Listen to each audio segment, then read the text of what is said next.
खाने की कितनी अच्छी खुशबू आती है। इसकी बहू तो लाजवाब खाना बनाती होगी। मैं तो खुद को रोक ही नहीं पाती इसकी खुशबू सूंघने से। वाह वाह वाह वाह, क्या नसीब है इस उर्मिला के भी। क्या लाजवाब खाना खाने को मिलता होगा इसको। मैंने भी अपने विराट को कितना कहा था कि गांव की लड़की से ब्याह कर ले, कम से कम खाना तो अच्छा खाने को मिलता, लेकिन नहीं, ले आया सहरी बहू। अब जैसी मर्जी कच्चा पक्का पकाकर बैग उठाकर चल पड़ती है ऑफिस। अरे तो क्या हो गया माया जी, अब हर लड़की अलग अलग होती है ना, और बड़े बेटे की दुल्हन गांव से नहीं आ पाई तो कोई बात नहीं, शहरी बहू ले आना। हाँ, ये तो आप ठीक कह रहे हो जी। मैं उर्मिला से ही बात करती हूँ, क्या पता उसी की नजर में कोई अच्छी लड़की हो। हाँ, लेकिन पहले तुम इस बारे में बाकी सब परिवार वालों की मर्जी भी तो जान लो। ठीक है, शाम को जब सब ऑफिस से घर आ जाएंगे तो मैं सबसे इस बारे में बात करूंगी। फिर शाम को उसके दोनों बेटे और बड़ी बहू ऑफिस से घर आते हैं। देखो, तुम सब तो अपने अपने काम पर निकल जाते हो, और तुम्हारे पापा भी प्रॉपर्टी डीलर के काम के लिए यहाँ वहाँ रहते हैं, और बची मैं सारा दिन घर में बोर हो जाती हूँ। और बड़ी बहू ठहरी नौकरी वाली, तो अब मेरे लिए छोटी बहू ले आओ जो गाँव की हो, अच्छा खाना भी बनाना जानती हो और बढ़िया से बढ़िया पकवान भी मुझे बनाकर खिला सके। माँ, शादी अंकुर को करनी है तो मुझसे पूछ लो, अगर उसे कोई एतराज नहीं है तो फिर मुझे भी नहीं है। तो बता अंकुर बेटा, तेरी क्या मर्जी है। माँ, जो आपको सही लगे। ये हुई ना बात, फिर मैं जल्द से जल्द तेरे लिए गांव की कोई लड़की ढूंढती हूँ। अच्छा बड़ी बहू, आज सब्जी वाला भी नहीं आया था, इसलिए मैं सब्जी भी नहीं ले पाई। कोई बात नहीं मम्मी जी, मैं अभी विराट के साथ मॉल जाकर सब्जियां ले आती हूँ। अब माहिरा विराट के साथ जाकर मॉल से महंगी सब्जियां ले आती है। फिर अगले दिन छुट्टी थी तो माहिरा ही सब्जी बनाती है, लेकिन जब वो सब्जी बना देती है तो उसकी सास आकर उससे कहती है, सब्जियां तो बन गई लेकिन फिर भी उनमें वो खुशबू नहीं आ रही है जो उर्मिला की बहू की सब्जियों में आती है। ना जाने कौन से मसाले डालती है वो। फिर शाम को उर्मिला उनके घर आती है। एक गांव की लड़की तो है मेरी नजर में, गांव से मेरे भाई का फोन आया था, उसी के गांव की है कोई लड़की, तू कहे तो मैं उससे बात करूं। अरे हाँ हाँ नेकी और पूछ पूछ, तू तो आज ही बात आगे बढ़ा। बस फिर क्या था, उर्मिला ने बात आगे बढ़ाई और कुछ समय बाद राखी नाम की लड़की से प्राग की शादी हो गई। फिर शादी के अगले दिन, राखी ये रही मिक्सी, इसमें मसाला पीस लेना, और ये रही सब्जी से बना लेना। ये क्या है दीदी, पैकेट वाली सब्जी? हाँ, ये मैं सुपर मॉल से लाई हूँ। कमाल है, हमारे गांव में तो सब्जी खेत से मिलती थी और शहर में सब्जियां भी मॉल से मिलती हैं। अरे ये मैं मॉल से लेकर आई हूँ और मैं ही जानती हूँ कि कितनी महंगी है, चलो अब जल्दी से सब्जी बना दो। ऐसा कहकर माहिरा रसोई से बाहर चली जाती है। फिर राखी मिक्सी की जगह सिलबट्टे का इस्तेमाल करती है और उसमें सभी मसाले बनाकर खाना बनाती है, जिससे उनकी रसोई में भी मसालों की अच्छी खुशबू फैल जाती है। कुछ देर बाद वो सबको खाना परोसती है। वाह भाई, खाना तो बड़ा अच्छा बना है। माहिरा तुमसे अच्छा खाना बना लेती है तुम्हारी देवरानी। हाँ भाई, खाने में से आज अच्छी खुशबू आ रही है। हाँ, मुझे भी आज खाना अच्छा लगा। सभी राखी के बनाए हुए खाने की तारीफ करते हैं, लेकिन राखी को तो उस खाने में कोई स्वाद ही नहीं आता।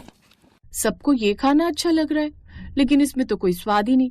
ये शहर के मॉल की सब्जी भी एकदम बेकार ही बनी है, मुझे इसमें तो कोई स्वाद नहीं आता। ये सब उस मॉल की बासी और पैक्ड सब्जी की वजह से हुआ है।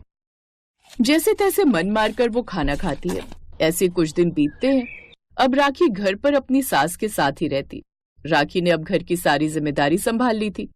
एक रोज जब राखी छत पर से कपड़े सुखाने जाती है, तब उर्मिला की बड़ी बहू रूपा उसे देखती है। रूपा दीदी कैसी हो, पड़ोस में रहती हो, फिर भी काफी दिनों बाद दिखी हो। मैं ठीक हूँ राखी, वो तो घर के कामों में उलझी रहती हूँ और छत पर ज्यादा आना नहीं होता। वो तो आज पौधों को पानी देने आ गई तो तुमसे मिल ली। वैसे आपके यहाँ से खाने की बड़ी अच्छी खुशबू आ रही है, आखिर ऐसा क्या बन रहा है? धनिया पुदीने की चटनी, सरसों की रोटी और मक्की का साग बनाए, तुम कहो तो थोड़ा तुम्हारे लिए भी भिजवा दूं। अरे वाह दीदी, जरूर, ये तो मेरा फेवरेट है। ठीक है, मैं अभी भिजवाती हूँ। कुछ देर बाद रूपा उनके घर खाना भिजवाती है। वो खाना खाकर राखी को अपने गांव की याद आ जाती है। वाह कितनी अच्छी खुशबू आ रही है, ऐसा लग ही नहीं रहा कि मैं शहर की सब्जी खा रही हूँ। ऐसे कुछ दिन बीत जाते हैं। एक रोज राखी को रूपा मार्केट में मिलती है। रूपा दीदी, आपने जो उस दिन चटनी और सब्जी भिजवाई थी उसे खाकर ना दिल खुश हो गया था, लेकिन एक बात बताओ, मैं भी चटनी बनाती हूँ लेकिन उसमें ऐसा स्वाद नहीं है, और स्वाद अच्छा है इसीलिए तो मैं इलेक्ट्रॉनिक मिक्सी का भी इस्तेमाल नहीं करती बल्कि सिलबट्टे पर मसाला बनाती हूँ। अरे सिलबट्टे और मिक्सी की चटनी के साथ साथ ना ताजा सब्जियों का भी फर्क होता है। अगर सब्जियां ताजा होंगी तो खाना अपने आप अच्छा बनेगा। सही कह रही हो दीदी, याद है अपने गांव की ताजा सब्जियों में तो बस मसाले और नमक ही डाल दो तो भी क्या बढ़िया खुशबू आती थी उसमें से। लेकिन ये ताजी सब्जियां मिलती कहाँ हैं? तभी अचानक मौसम खराब हो जाता है। अरे बाप रे, मौसम खराब हो गया, कभी भी बारिश हो सकती है, चलो जल्दी घर चलो। रुम्पा राखी दोनों जल्दी से घर चली जाती है। फिर एक रोज संडे वाला दिन था। राखी चलो आज हम मॉल चलते हैं, तुम शहर में आई हो तब से मॉल नहीं गई हो, इसी बहाने घूम भी आओगी। ठीक है दीदी, मैं अभी तैयार होकर आती हूँ। कुछ देर बाद राखी तैयार होकर माहिरा के साथ चली जाती है। कुछ देर बाद वो मॉल पहुंच जाती है। देख रही हो राखी, यही वो मॉल है जहाँ से सब्जियां लाती हूँ मैं, क्योंकि यहाँ की सब्जियां सबसे ज्यादा फ्रेश और ताजा होती है।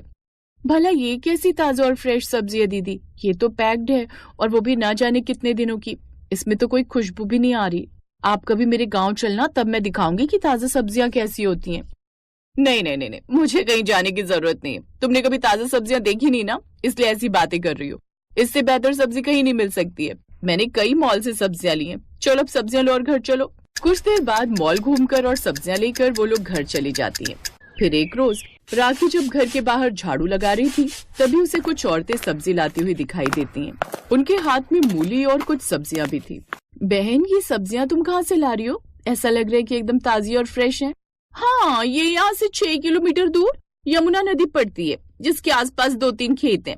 उन्हीं में कुछ लोग खेती करके ताजा सब्जियां उगाते हैं, उसी में से ये लिए। एकदम ताजी सब्जियां देता है खेत से तोड़कर। अरे वाह, सच में देखो तो इनमें से कितनी खुशबू भी आ रही है। क्या आप लोग अगली बार जाएंगी तो मुझे भी अपने साथ ले चलेंगी? हाँ हाँ, क्यों नहीं, हमारा तो आना जाना लगा रहता है। अब हम कल जाएंगे तो तुम भी चलना हमारे साथ। ऐसा सुनकर राखी खुश हो जाती है।